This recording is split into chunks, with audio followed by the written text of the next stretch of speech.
Bueno, saludos desde Barcelona. Yo soy la doctora Mechó, radiólogo, especialista en resonancia magnética de músculo esquelético, y soy una de las responsables del Centro de Resonancia Magnética de la Ciudad Deportiva Joan Gamper del Fútbol Club Barcelona.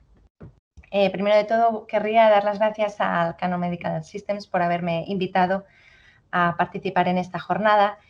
Y bueno, pues aquí les comparto mi presentación. Y bueno, pues el título de mi charla es la resonancia magnética en el diagnóstico de la patología de la medicina del deporte. Mi objetivo es compartir con ustedes casos donde la resonancia magnética es primordial para obtener un diagnóstico de certeza. Os quiero enseñar pues con qué equipos trabajo.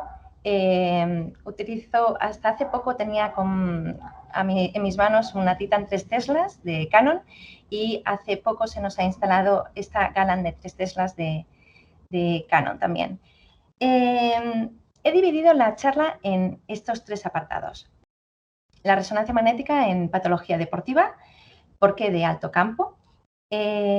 Luego, compartir 4 o 5 casos en diferentes articulaciones donde la RM claramente es necesaria para poder obtener el diagnóstico adecuado.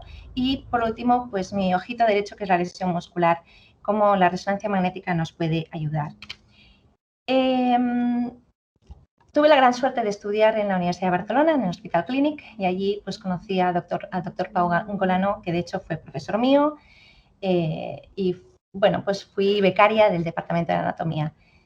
El doctor Golano, hacía poco que coincidí con él en algún curso de radiología y decía, ostras, es que la anatomía la tenéis ahora vosotros en vuestras manos.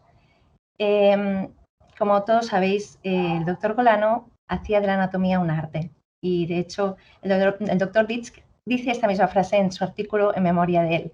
Y así es, pero también tenía razón el Pau cuando decía esto, porque con estas imágenes somos capaces de detectar estructuras milimétricas, membranas, que realmente son necesarias de detectar para poder ver qué está pasando en una articulación donde normalmente, y ustedes lo saben, un deportista no la va a tener sana, va a tener un montón de cambios adaptativos, y en el seno de esos cambios adaptativos yo tengo que ser capaz de ver la lesión. Para eso necesito una imagen de alta resolución como esta que tengo aquí. Este es un paciente, el mismo paciente al cual le hicimos una resonancia rodilla con la resonancia de Titan 3 Teslas, y luego la hicimos con la Galan. Bueno, la calidad de imagen viene a ser prácticamente la misma o incluso un poquito mejor, pero fíjense en el tiempo. El tiempo es de más de 1 minuto más corta la obtenida con la Galan. ¿Y cómo es eso? Pues bueno, la inteligencia artificial. Los radiólogos últimamente hay quien está a favor, quien está en contra. Yo siempre digo que hay que hacerse amigo de su enemigo, si podemos decir que la inteligencia artificial es un enemigo, que no lo considero. Y realmente es que el radiólogo del futuro es el que irá de la mano de la inteligencia artificial. Nos tenemos que aprovechar de esta gran tecnología que incluso Canon lo ha utilizado, ¿no? En este caso lo que han hecho es, vamos a obtener esta imagen, una imagen que, como ustedes ven, con mucho ruido, y vamos a aplicar un algoritmo de la inteligencia artificial y vamos a conseguir obtener esta imagen. Claro, piensen que para obtener esta imagen el tiempo ha sido mínimo, y únicamente en ese tiempo que tenemos al paciente en la máquina, obtenemos esto, el software hace todo este trabajo y finalmente obtenemos esta imagen. Pues todo funciona así, ¿no? Hasta hace poco habían radiólogos, yo personalmente no, donde, bueno, aplicaban filtros para hacer smoothing de la imagen. El smoothing de la imagen, ¿qué conlleva? Pues bueno, aquí si cogemos la imagen base, le hacemos un filtro y hacemos una sustracción de esta imagen respecto a esta, vemos que hay píxeles de señal que estamos perdiéndolos. Por tanto, estamos perdiendo información básica, ¿de acuerdo? Porque estamos diciendo que queremos detalle. Sin embargo, con esta tecnología vemos que al hacer la sustracción no estamos perdiendo nada, absolutamente nada de información. Por tanto, principal ventaja, estamos obteniendo imágenes de alta resolución espacial, pero en poco tiempo. Aquí tenemos un ejemplo, una cadera, donde tenemos una imagen original con muchísimo ruido, y fíjense, al aplicar la tecnología de la inteligencia artificial, obtenemos esta imagen con este field of view, con esta resolución espectacular, 0.15 por 0.15 y un grosor de 2.5 milímetros. Pero detalle importante, el tiempo, 3 minutos y medio. Una vez dicho esto, vamos a ver estos casos. Casos del día a día que nos podemos encontrar en un centro de patología deportiva. Jugador de rugby, 29 años, que tiene gonalgia, dolor en fosa posterior y que presenta una pequeña inestabilidad. Y en la exploración física, bueno, nada, anodino. Si vemos las 3 secuencias de PFA-CHAT en los 3 ejes, vemos que hay una horizontalización del fascículo anteromedial del LCA, que en la imagen coronal vemos que hay hiperseñal en el seno de este cruzado anterior, con incluso waving sign, ¿no? Vemos que algunos fascículos están perdiendo tensión y en la imagen axial podemos pensar que aquí hay una solución de continuidad. En el artículo donde está de coautor el doctor Cerezal, que evidentemente todo el mundo lo conocemos, recomiendan que cuando se sospecha lesión del cruzado anterior se realicen secuencias en oblicuo, es decir, siguiendo el eje largo del cruzado anterior y el eje corto. Con estas secuencias, si además de hacerlas estándar las hacemos de alta resolución, somos capaces de ver que este fascículo, no es el posterolateral, sino el anteromedial, está roto y podemos incluso ser capaces de detectar el gap y ver cómo repercute en la tensión del fascículo. Otro caso, por ejemplo, sería el típico caso de la tendinopatía rotuliana. Como todos sabemos, en el 2019 se reunieron los expertos mundiales en tendón y dijeron: estamos cansados de que nos informes radiológicos y que nosotros haciendo ecografía estemos diciendo a todo tendinopatía. ¿Realmente todo es tendinopatía? Absolutamente no. Tendinopatía es un diagnóstico clínico, es dolor persistente del tendón con pérdida de la función del mismo. Lo que vemos en una imagen normalmente son cambios tendinóticos. Por casualidad podemos realizar una resonancia magnética por un menisco y nos encontramos un tendón rotuliano engrosado y con cambios de señal. Eso son cambios tendinóticos. Ahora bien, en este caso me están diciendo: este paciente tiene dolor en el tendón rotuliano, dime si tiene rotura de la estructura fascicular. ¿Qué es lo que es más importante? Ver si un tendón tiene algunas fibras rotas y, por tanto, es caldo de cultivo para que esto acabe haciéndose una rotura más importante. Para ello necesitamos imágenes de este nivel. Aquí tenemos un axial donde vemos estos cambios tendinóticos en el seno de este tendón rotuliano, en el tercio medio. Fíjense en este detalle. Aquí hay una pequeña rotura, una pequeña cavidad de prácticamente 2 milímetros. Vemos esta imagen sagital donde volvemos a ver estos cambios tendinóticos con hiperseñal, que indica que aquí hay actividad inflamatoria, evidentemente, así como infiltración de la grasa de la grasa JOFA. Y bueno, nos podríamos fijar, podríamos decir: ostras, parece que aquí hay alguna fibra que parece que esté rota. Lo que pasa es que no la vemos con gran nitidez. Si nos vamos al coronal, vemos que de nuevo está la estructura fascicular un poco tocada, pero no somos capaces de decir con certeza que haya una rotura. Ahora bien, con esta secuencia 3D de alta resolución, un gradiente eco, ¿qué pasa? Vemos claramente que esta estructura fascicular ha perdido tensión. Aquí hay un gap, hay una retracción de esta fibra. Aquí podemos decir con certeza absoluta que hay una rotura parcial fibrilar del tendón rotuliano y que hay que tener cuidado, no es simplemente cambio tendinótico. En el hombro, claro, evidentemente necesitamos saber si una inestabilidad lo es o aún podemos contar con el complejo condrolabral de este hombro. Para eso necesitamos la resonancia magnética. El PERCES, que es un tipo de Bankart, es un tipo de lesión que cuesta de identificar si no tenemos imagen de gran detalle, porque suele ser una desinserción, ¿no?, del labrum anterior, que va acompañado con una irregularidad perióstica, pero no llega a desplazarse, por tanto, vuelve a su sitio, a su lecho, y puede pasar desapercibida. Lo que pasa es que aquí, por ejemplo, tenemos bien claro que hay una desinserción y hay una alteración de señal de este labrum. El ALPSA se ve muy claro, se ve una clara desinserción con un desplazamiento medial del complejo labral, con irregularidad del periósteo, y en este caso tenemos una rotura también capsular con extravasación del líquido. Y por último, GLAD. Esta lesión es una lesión estable, pero va bien conocer que realmente hay una desinserción, que a medida que nos vamos dirigiendo caudalmente esta fisura se va extendiendo hacia la unión condrolabral y que al final tenemos esta fisura o esta delaminación del recubrimiento condral de la glena. Vamos a la muñeca. Jugador de fútbol, portero, 29 años, en una caída, una hiperextensión, tiene un dolor en la tabaquera anatómica y a las 24 horas menos se le hace una radiografía donde, bueno, puede ser que veamos alguna radiolucencia lineal muy mal definida, ¿no? Y que el cojinete graso propio del escafoides parece que esté obliterado, ¿no? Al hacer esta radiografía, donde hay dudas, se decide realizar la resonancia magnética, donde encontramos claramente que hay una alteración de señal en el DP-FATSAT que se corresponde con una sutil línea irregular en la cintura del hueso escafoides que se corresponde con una fractura donde no se aprecia un desplazamiento significativo entre los fragmentos. Al ser así, se decide realizar tratamiento conservador, una inmovilización alta a los 3 meses. A los 3 meses, después del alta, sufre un nuevo traumatismo. Esta vez no es caída, sino que es una hiperextensión al parar el balón con reagudización de la fractura. Se realiza un tratamiento de inmovilización durante semanas y de nuevo se da el alta sin obtener resonancia magnética. A los 4 meses hay una nueva parada de balón traumática y reaparece el dolor.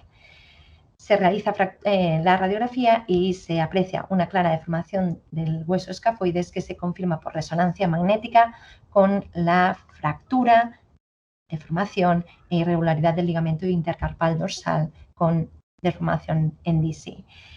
Una vez se ha producido esta fractura, se decide su intervención quirúrgica y durante la escopia se ve mediante el movimiento que en algún momento se abre un poco la fractura, pero es claramente estable por la osteosíntesis.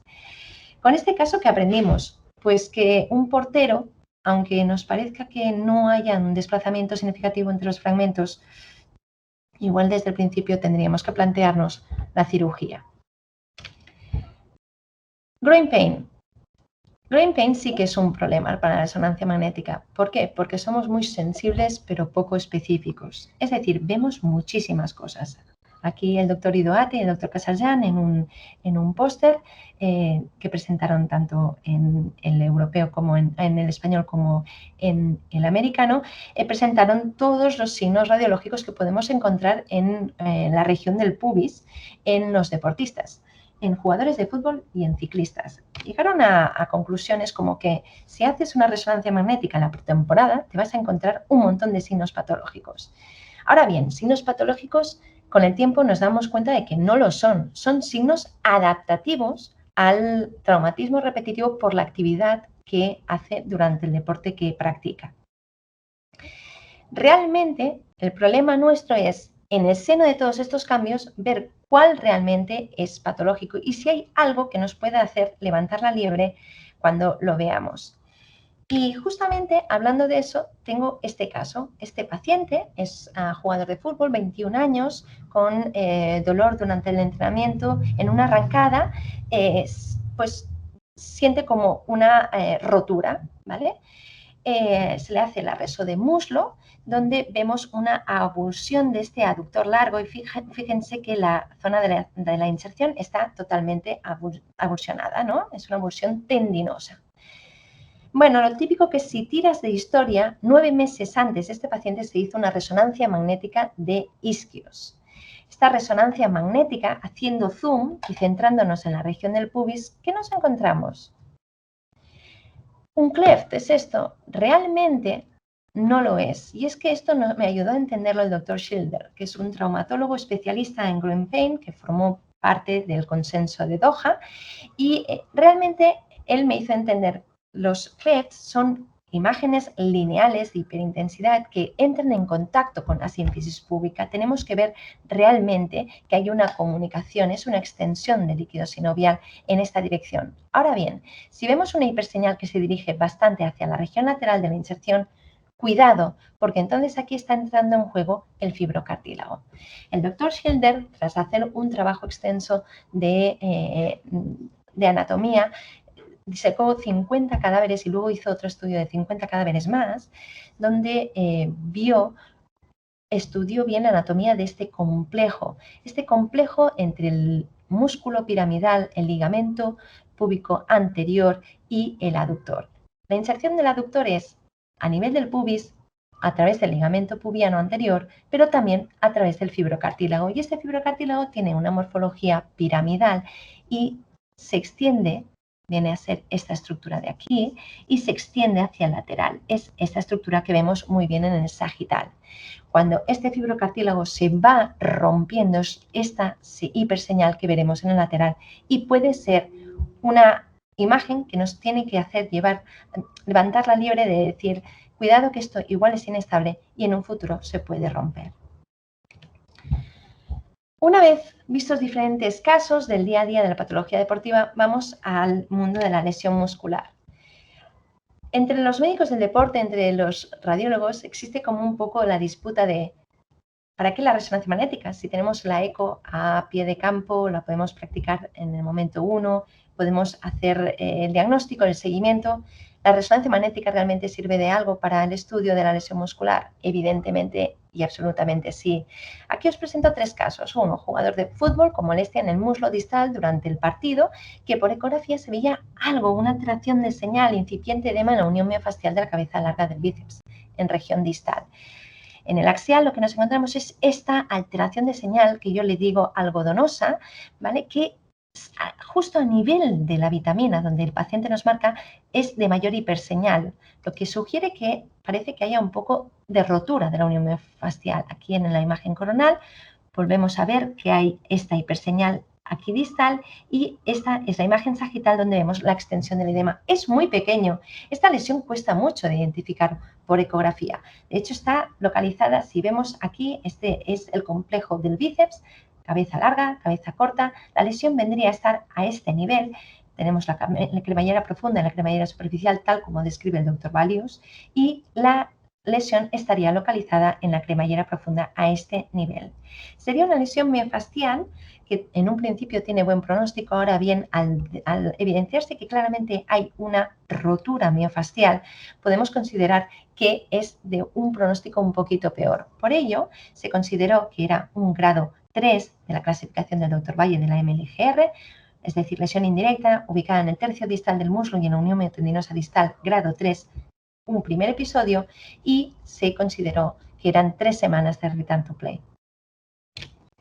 Segundo caso, jugador de fútbol sala, 22 años, dolor insistente, se va quejando varios días en que le duele el aspecto lateral del muslo a nivel del vasto lateral. Se van haciendo ecos repetitivas en esa región y no se evidencia nada. Hasta que llega la resonancia magnética y con el fantástico field of view amplio del coronal identificamos que aquí en región del vasto lateral no hay nada, pero fíjense aquí en el complejo tendinoso proximal del recto femoral.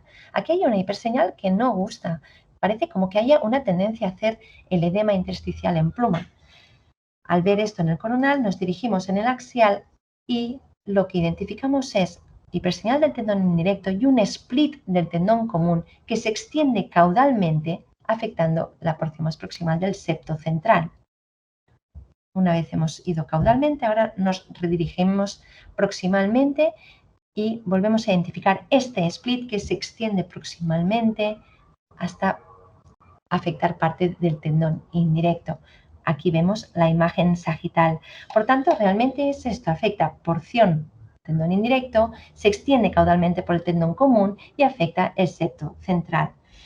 Es una lesión de mal pronóstico. Es indirecta, que afecta al tercio proximal del muslo, la unión miotendinosa proximal, es un grado 3R según la clasificación MLGR y es un primer episodio.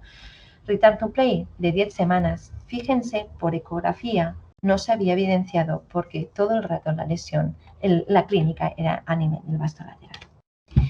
Y por último, el solio, jugador de básquet, 25 años, clínica, dolor en el tríceps sural. Ecos, se apreciaba leve edema de intermuscular entre el solio y el gastrocnemio interno.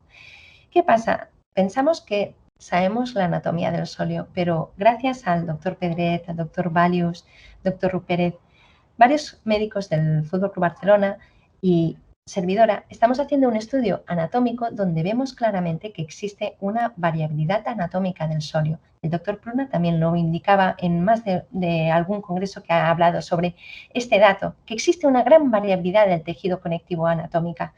Por tanto, a la hora de hacer la ecografía, si ya cuesta entender el sóleo por la anisotropía que encontramos, si además no sabemos bien ante cuál sóleo estamos, si un sóleo con un septo central o si está lateralizado, etc., no vamos a saber exactamente qué unión miotendinosa dentro del sóleo está afectado.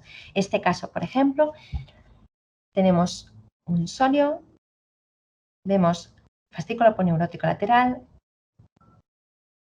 hay una arcada aponeurótica proximal que une el fascículo medial y el lateral, y fíjense en el septo central, no es central, está totalmente lateralizado. Y aquí estaba la lesión. La lesión se consideró miofascial. Se dijo, bueno, buen pronóstico, porque es miofascial posterior. Ahora bien, se alargó 8 semanas, porque es posible que cuando se den estas variabilidades anatómicas, y ese es objetivo de estudio, puede ser que si hay una variabilidad anatómica, la función de este tejido conectivo sea diferente a lo normal. Una vez demostrado que con resonancia magnética podemos ver muchas cosas en la lesión muscular, y personalmente considero que en la mayoría de las lesiones es básico realizar un estudio diagnóstico por resonancia magnética, ya no solamente podemos hacer estudios morfológicos, sino también dinámicos, funcionales, mediante un T2 mapping muscular. En este estudio lo que hacemos es estudio del aumento del tiempo de relajación T2 del músculo tras el ejercicio. Este estudio que llevó a cabo Carmona, vieron que incluso habían ejercicios que podíamos encontrar pacientes que eran hiperrespondedores al ejercicio, que hiperactivaban algunos músculos y otros no tanto. Por tanto, realmente existe una variabilidad en el patrón de activación del músculo. Las ventajas de realizar estos estudios es que permiten estudiar realmente qué músculos se activan para cada ejercicio, ver si hay patrones de activación muscular diferentes en pacientes con desórdenes musculoesqueléticos y, una vez se ha realizado el tratamiento, ver si esta activación ha mejorado o ha empeorado al realizar ese tratamiento o ese protocolo de rehabilitación. Nosotros hemos hecho un estudio en el tríceps ural, realizamos el T2 mapping, histograma, podíamos marcar diferentes ROIs en el sóleo, en los gastrocnemios, en el compartimento anterior también, y obteníamos el valor T2. Y hacíamos un estudio comparativo basal y después de este ejercicio y después de ese ejercicio. Y vimos qué porción del músculo y qué músculo se activaba más. Por ejemplo, en este caso el gastrocnemio medio distal y en este caso los peroneos, sorprendentemente, porque aquí pensábamos que se activaría más el sóleo. Bueno, pues esto es lo que ocurrió. Sorprendentemente vimos que en este ejercicio se activaban mucho los peroneos. Justamente para eso sirve el T2 mapping, para ver realmente qué está pasando con el músculo, que es, aunque no lo parezca, es el gran desconocido. Hemos hecho este estudio y, si el COVID nos lo permite, queremos arrancar este estudio, a realizar el T2 mapping pre y postpartido del fútbol, porque nosotros tenemos nuestra resonancia magnética en este centro, donde fíjense cómo estamos rodeados de campos de fútbol, donde se hacen partidos cada fin de semana o casi cada fin de semana. Entonces, nuestra idea es realizar un estudio basal de un jugador de fútbol que juegue un partido y después del partido realizar un estudio T2 mapping postpartido para ver qué músculos se activan y si ese jugador es necesario que haga un tratamiento preventivo más dirigido o no. Una vez hayamos hecho esto, igual podremos hacer el mismo estudio con jugadores de básquet, balonmano y hockey. Y finalmente, también otra técnica que estamos utilizando es la fusión. La fusión es la que nos permite, pues justamente eso, estamos uniendo imagen de resonancia magnética con ecografía. Las ventajas de esta técnica: entendemos mejor el músculo. Es docente, evidentemente, porque podemos un poco explicar qué está pasando durante la dinámica. Cuando se hace una contracción, vemos cómo el tendón se extiende o cómo se contrae. Podemos seguir la lesión muscular, cómo se va cicatrizando y, evidentemente, también podemos utilizarla en las intervenciones ecoguiadas. Y hasta aquí todo. Aquí tienen mi correo electrónico por si se quisieran poner en contacto conmigo. Estaría encantada de poder compartir casos con ustedes y razonamientos. Hacer brainstorming de la lesión muscular o de cualquier parte del músculo esquelético. Muchas gracias por su atención.